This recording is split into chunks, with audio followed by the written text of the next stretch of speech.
a été violée par quelqu'un, est-ce que le viol dans ce cas-là peut être cause de divorce? C'est la question.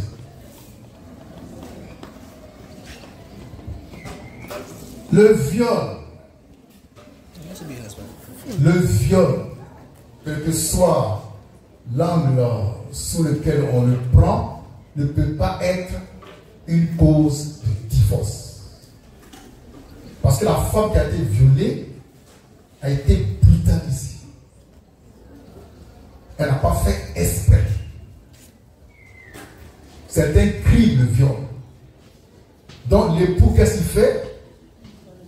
Il passe à la femme, il l'amène à l'hôpital pour un examen médical, pour des soins médicaux, et puis il porte plainte contre le violeur qui doit répondre de ses actes devant la loi. Donc le viol d'une femme mariée ne peut pas être une cause de divorce.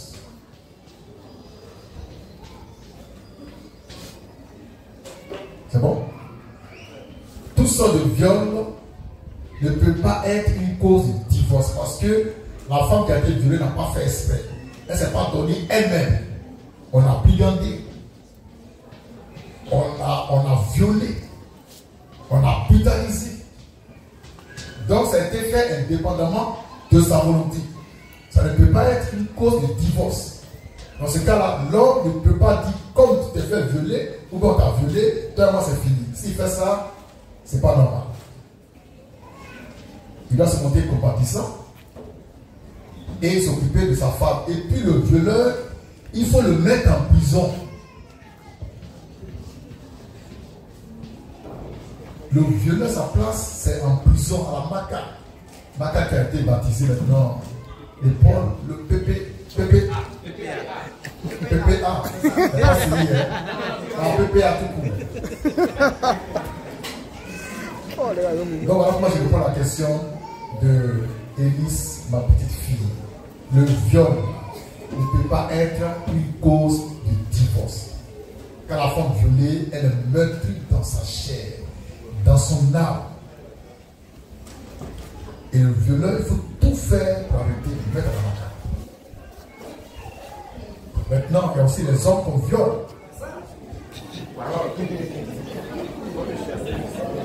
Est-ce qu'une femme peut vouloir divorcer avec son mari parce que son mari a été violé par sa camarade femme?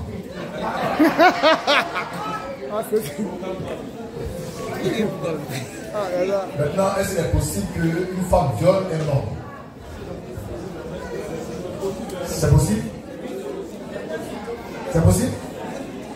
Maintenant, est-ce que dans ce cas-là, l'homme a été violé, est-ce que la femme peut demander le divorce? Non. Lui, s'il a été violé, indépendamment de sa volonté. Mais c'est qu'ici, il a joui. Ça, c'est clair. On dit l'homme, quand le viol, il a jailli, il est content même.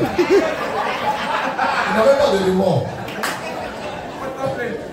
Il n'a pas plainte. Oh, amen. Que Dieu soit béni.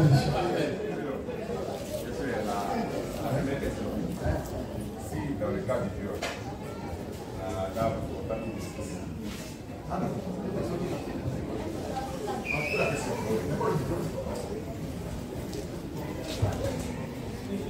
Question-réponse sur le viol avec ses conséquences. Oui. Tout à l'heure, tu as répondu à la question que dans ce cas précis, le viol n'est pas une cause de divorce. Oui. Donc je voulais savoir, dans ce cas précis, si la femme est dans sa première ovulation et qu'il y a grossesse, qu'est-ce qu'on fait? Voilà. Une femme mariée a été violée par un brigand et le brigand l'a enceinte en même temps. Qu'est-ce qu'on fait? L'enfant qui naîtra, c'est ça. L'enfant qui naîtra, il rentre dans le foyer ou bien il ne rentre pas dans le foyer. Est-ce qu'on va les laisser naître? Si on va. Bon, c'est quoi la question? C'est quoi la question? Qu'est-ce qu'il faut faire? Ça veut dire quoi? C'est quoi la question? Bon, la question c'est de savoir s'il y a grossesse. Oui. Est-ce que l'enfant doit naître? Oui. s'il naît, si oui, il doit naître, il vient dans le foyer ou bien hors du foyer. Ok. Est-ce que la femme qui a été violée, qui est tombée enceinte, doit se faire avorter? C'est ça la question. Voilà. Et gars, sincèrement, c'est trop lourd. Et gars. Or, l'avortement est un crime. Mais il est crime pardonnable. Il y a des crimes pardonnables.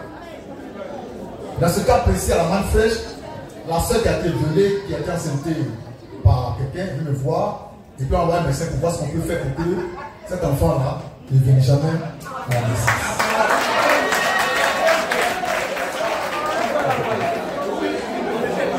Amen. Là, c'est un crime tolérable. C'est un bon crime, ça. Nous sommes.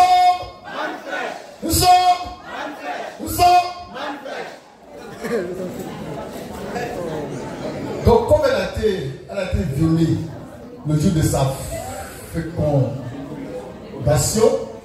en même temps, moi, je ma femme, on va à l'hôpital. J'ai dit au gynéco, fais ton travail. Fais ton travail. Même s'il y a fécondation, ça, fais ton travail. La femme n'est plus en temps. Et Dieu sera d'accord avec moi. Je préfère, dans ce cas précis, que l'enfant ne naisse pas, que de laisser ma femme enfanter d'un enfant bâtard, j'en ai créé tous les pétards. Parce qu'il venait dans mon foyer avec le caractère du violeur. Et moi, je courais danger en permanence. C'est un violeur qui est né comme ça. Bon, c'est un cas précis où la Bible me dit rien. Amen.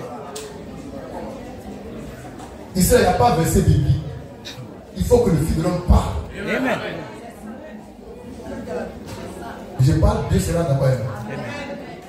Donc, il ne faut pas laisser la grossesse accoucher, putain, l'enfant dit, on peut tuer ça. Mais l'enfant qui a une semaine, un jour de conception, rapidement, on enlève ça. Et c'est un crime glorieux. Pardon. Il y a des questions. Viens.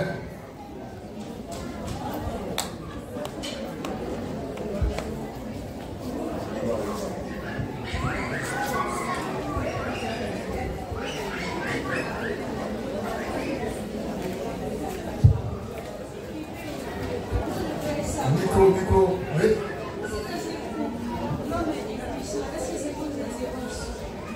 Micro, pas dans le micro. Si dans un couple, l'homme est impuissant sexuellement, c'est une cause de divorce. Toi, à quel âge? Hein? Ah, est-ce que ça l'école? D'accord. J'avais un peu peur. Merci, bien pour la question. Et à l'école, ils ont parlé de l'impuissance sexuelle dans le foyer. Maintenant, ils me demandent, dans le foyer, l'homme est impuissant. Est-ce que ça, c'est une cause de divorce? À la main fraîche, bien sûr. Ici, il faut faire très attention. Je vais aller très lentement pour qu'on puisse bien me saisir. Je sais que je suis impuissant. Moi, je sais ça. Je sais que moi, je suis impuissant. Et je veux me marier avec une soeur de la main fraîche. Tu ne sais pas que je suis impuissant. Je lui déclare ma flamme d'amour. Et le Seigneur répond par une flamme d'amour. On va devant le pasteur qui ne sait pas que je suis impuissant. On va devant les familles qui ne savent pas que je suis impuissant. On va payer la dot. On va faire le mariage. Et puis on rentre dans le foyer. La première nuit, je roupille comme un Polonais.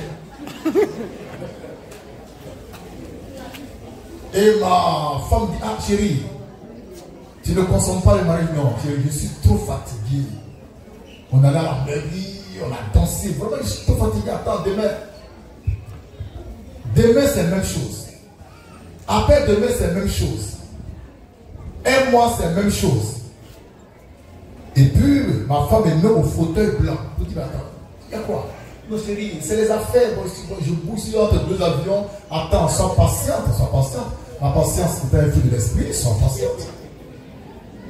Et puis, elle découvre après que je suis impuissant. Est-ce qu'ici, là, elle peut demander le divorce? Oui. Oui, oui et oui. Parce que elle a fait un mariage basé sur du faux. Elle a usé de ruse pour tromper tout le monde. Donc la femme doit réclamer le divorce. Et c'est la main fraîche, moi-même, je me ferai le plaisir de les séparer. Ça va? Donc si tu es impuissant, fais tout pour être puissant. Même tout puissant. Avant d'aller dans le foyer. Dans le foyer là, on couche les femmes. Hein? On ne disait pas ça encore. Donc avant de voir te marier, viens me voir et dire, ah, fils de l'homme, c'est seulement moi, je suis impuissant. Mais je me marie. Viens te dire, quand on est impuissant, on ne se marie pas. Voilà.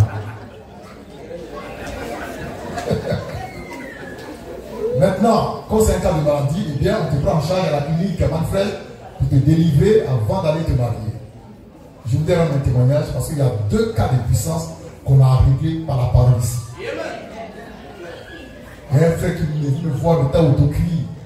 Il était découragé, déçu parce qu'il était puissant. Et puis il est devenu impuissant dans le foyer. Là c'est compliqué. Il était puissant. Et puis il est devenu impuissant. Est-ce qu'ici il y a divorce? Là il n'y a pas de divorce. Mais sa femme dit elle va partir. Qu'elle ne peut pas vivre avec une femme.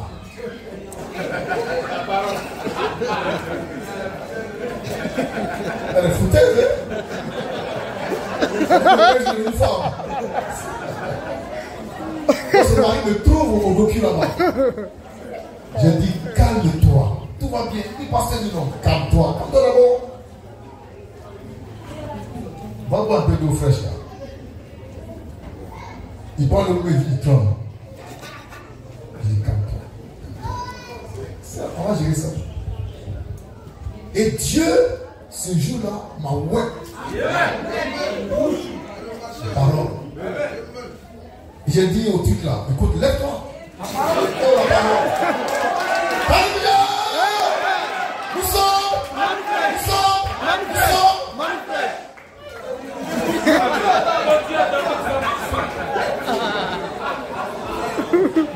Avant de quitter ma cour là, c'était pas bon.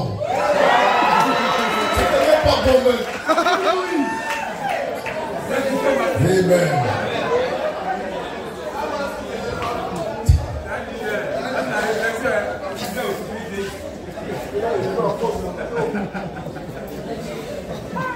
Et il rentre au foyer, et bien tout va bien. Jusqu'à aujourd'hui. Amen. Voilà. Donc, l'impuissance peut être guérie. C'est une maladie comme tout autre. Ça peut se guérir. Voilà comment je peux répondre à la question de Roxane. Roxane, tu as compris? C'est bon? Ok. Question.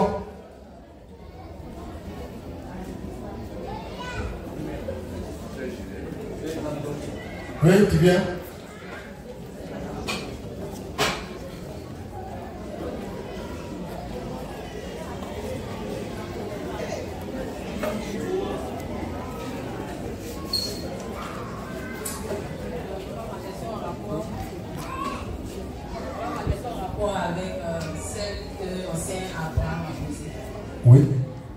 Voilà, si cette femme-là décide décide de garder l'enfant et que l'homme n'est pas d'accord, est-ce que c'est une cause de divorce? Ok. La femme violée veut garder l'enfant du violeur.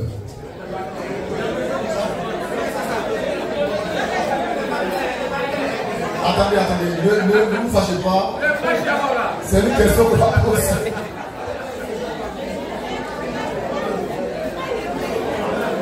Je reprends la question. Je reprends. Ah, tu reviens?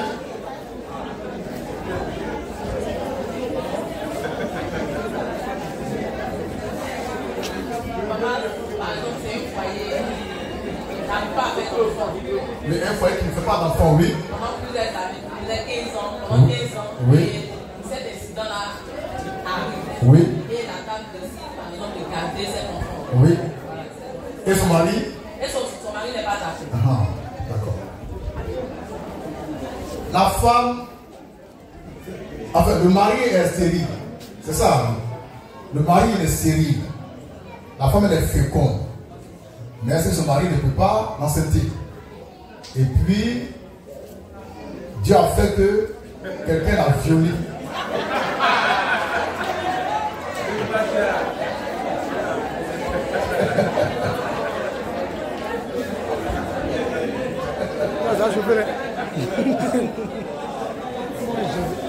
Dieu a fait que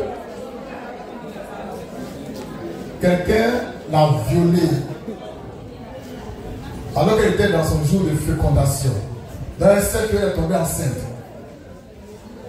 Elle dit à son mari, ah, comme on ne fait pas d'enfant, et que quelqu'un m'a violé, puis je suis enceinte, je veux garder l'enfant. Le mari dit non. C'est ça la question. Est-ce que c'est pour le divorce? C'est ça, hein? Est-ce que le mari peut divorcer? Il peut divorcer. Il doit divorcer. Parce que toi, tu es d'accord avec ton criminel.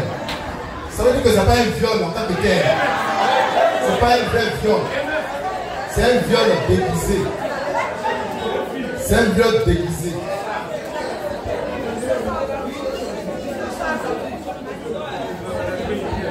C'est un viol déguisé. Regardez, le violeur et la femme sont deux gars il y a longtemps. Mais ils ont simulé un viol. Voilà. Donc l'homme a le droit de dire, bon d'accord, quand tu veux garder la grossesse du violeur, et donc c'est sépare. Il peut le faire. Il est dans ses droits. Il peut le faire. C'est bon? Question. Oui, bien?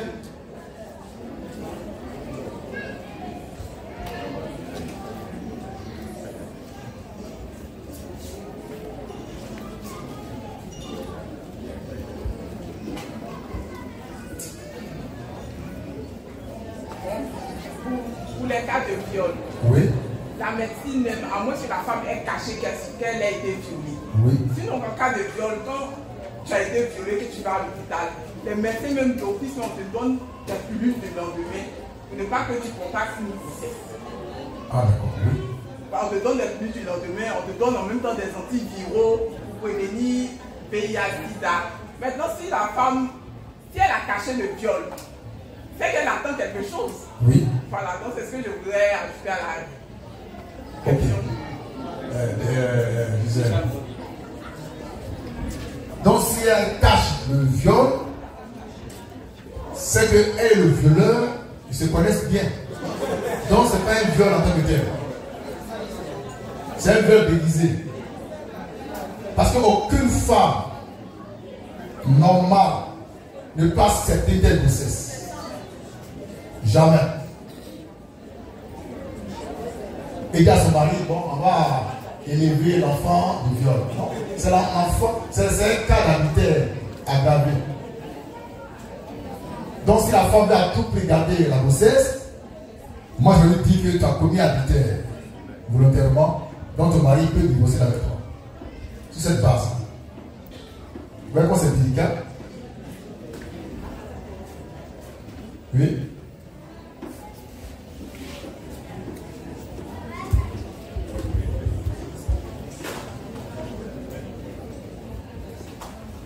Oui. Bonsoir. Je voudrais savoir par rapport au cas de compatibilité. Incompatibilité, oui. C'est-à-dire qu'on s'aime, on s'est marié, mais on n'arrive pas à avoir l'enfant. Personne n'est stérile, mais juste on n'est pas compatible. Très bien. Les deux sont mari et femme, mais ils ne peuvent pas faire d'enfant parce qu'ils sont incompatibles. Dans ce cas, qu'est-ce qu'on fait? Vous allez rester dans votre état de...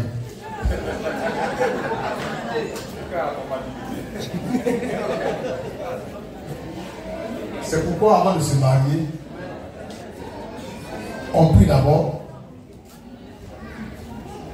on regarde, on se renseigne. Et c'est la manne fait, je demande les tests de compatibilité. Amen. Beaucoup ne l'ont pas fait. Il y en a qui ont pris les papiers, mais n'ont jamais rempli ça. C'est avec eux.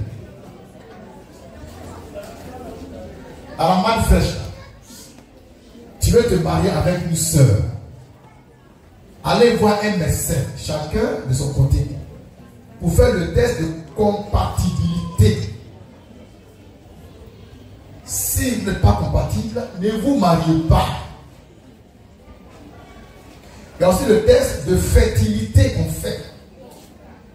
Pour voir si vous allez concevoir étant marié-femme. Sinon, ne vous mariez pas, même si votre amour est plus grand que celui de Jésus-Christ. Ça, c'est ça. Il y a le test comment on appelle ça? Sida. Voilà. Le test sérologique. Allez faire ça. Chacun va voir un médecin, il fait et puis il m'envoie le résultat. S'il y a un qui est porteur du virus, il dit, ah, ton gars, le truc est dans son corps. Hein? Donc, si tu veux t'engager, t'engages, mais ce n'est pas avec toi. Amen. Donc, il y a beaucoup de tests qu'on doit faire avant d'aller au mariage. Et ça, j'ai une fiche pour ça, mais vous ne remplissez pas, vous parlez comme ça dans le désordre. Une femme, un homme peut être incompatible. Il y a une maladie très grave qu'on appelle la drépanocytose. Toi, tu es SS. Ton mari est SS. L'enfant, tu vas naître là. Aïe. Elle dit, s'il suffit, c'est médicament sur médicament. Jusqu'à vous allez devenir pauvre. Plus pauvre que tous les rangs des mosquées. Donc, allez faire votre test de, c'est pas qu'on appelle ça, électro, faut voir. Faites ça. C'est une pathologie de sang. Ça se transmet par le rapport sexuel. Donc, la femme, elle est drépano. L'homme est drépano. Si c'est SS, non, c'est trop grave même. Même si vous aimez fort, laissez tomber, laissez ça. Maintenant, Dieu fait des miracles. Si on a prié que vous êtes devenu normal, vous mariez, mais sinon avant ça, faites très attention. Il ne faut pas t'entêter même. C'est une maladie très très compliquée. Ça détruit les globules rouges, je crois bien. Puis ça, non, c'est trop compliqué quoi. Donc ici, je demande chaque fois au nouveau candidat au mariage de remplir des fiches qui ne remplissent jamais. Il y en a qui ont ça avec eux dans la maison. Quand j'ai mis en bas de faire les tests, que je regarde. Ici, je vois que tu as une maladie qui est tout dangereuse, mais je dis à ton futur, ah, voici le mal dont tu souffres. Alors, si ton amour est grand, vous allez, mais il ne faut pas me dire de prière pour ça après. Amen. Il y a des cas encore plus graves. Une femme qui, pour cause de maladie, avant d'être convertie à Christ, on va parler comme ça, s'est fait enlever les deux trompes. Parce qu'elle a fait tout l'avortement. Je prends un exemple comme ça, d'accord? Et puis elle vient à la manne fraîche, elle dit pas à quelqu'un qu'elle n'a plus de trompe. Et puis elle se marie, mais on découvre qu'elle n'a pas de trompe. Elle ne peut pas concevoir. Est-ce que le mari est en droit de la répudier? Mais oui, parce qu'elle a caché ça à son mari. Maintenant, elle te dit que moi là, je n'ai plus de trompe, je ne peux pas concevoir. Et puis tu veux à tout prix la garder, tu la gardes, tu ne vas plus la répudier. Donc on te met devant tes responsabilités. Je préfère ça. Ça va? Question. Tu approches?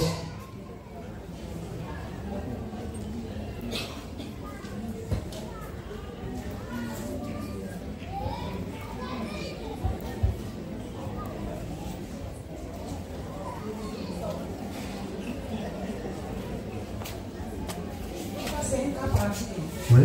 Donc c'est une dame qui a eu une infection gynécologique. Oui. Elle a eu au cabinet. On a mis ce traitement de 1 mois. Oui. On a fait venir son mari parce que tu ne peux pas avoir les rapports. Oui. Une semaine, n'a pas pu tenir. Deuxième semaine, il a violé sa femme. Oui. Maintenant le problème c'est quoi? Il a violé sa femme. Il a infecté encore la dame parce que pendant une semaine, il n'a pas eu rapport, il a allé dehors. La femme est Donc on lui a dit que le fait d'avoir les rapports, ça diminue l'efficacité des produits qu'elle va prendre.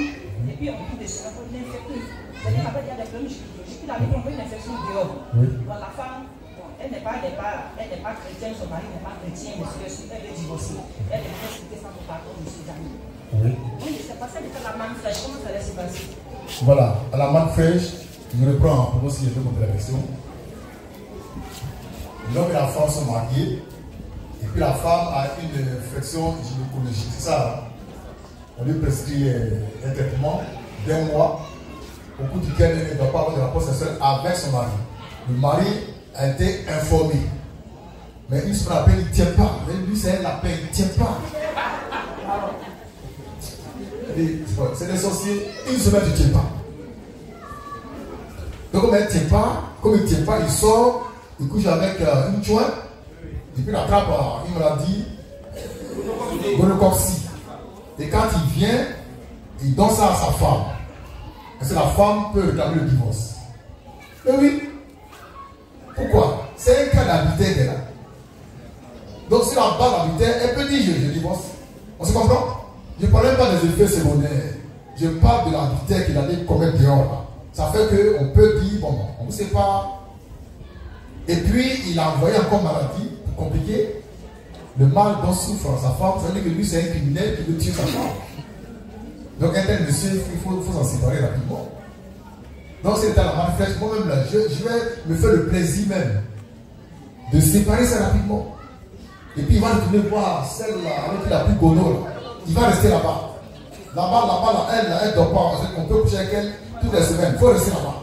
Ma soeur là, elle se repose un peu. C'est bon, elle. Question.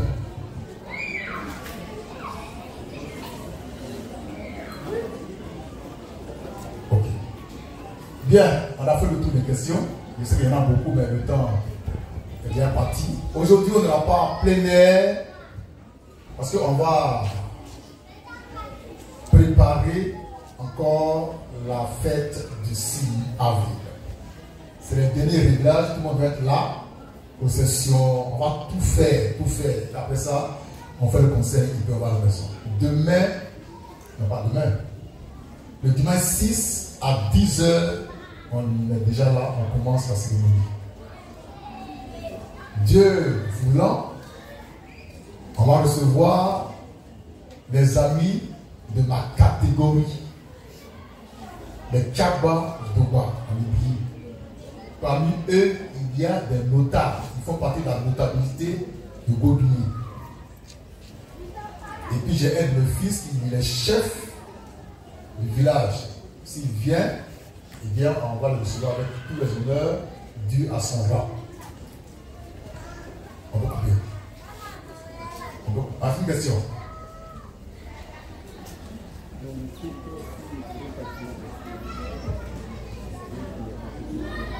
Une question? D'accord.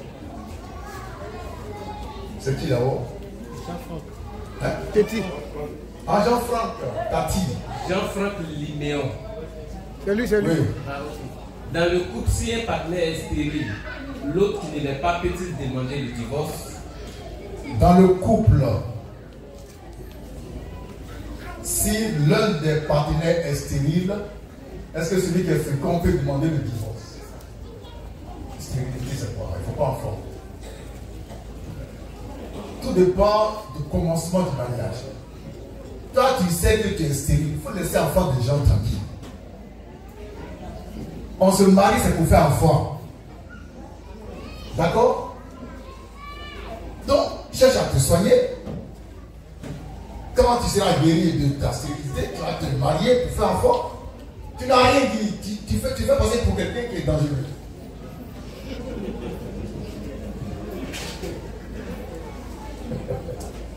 Maintenant, dans le foyer, on te coupe que toi tu es stérile. Ça peut créer des problèmes. Alors, quand on venait devant moi, si c'est ici, je dis au frère et à la soeur, calme-toi, ça, la main va régler ça par la prière. Mais, c'est pas bon d'aller dans le foyer en cachant des choses comme ça à son partenaire. Est-ce que vous faites comprendre? Sinon, on peut demander le divorce. Mais oui. Mais ici, on va régler ça par la prière et Dieu fera un miracle. Il va rendre le couple fécond. Deuxième cas. Les deux rentrent dans le foyer. C'est quoi le premier cas en ce qui concerne les puissances? Premier enfant est sorti et puis deuxième enfant ne vient pas. Il y a maintenant, c'est une maladie à la sécurité. Quelqu'un est stérile et puis il n'y a plus d'enfant.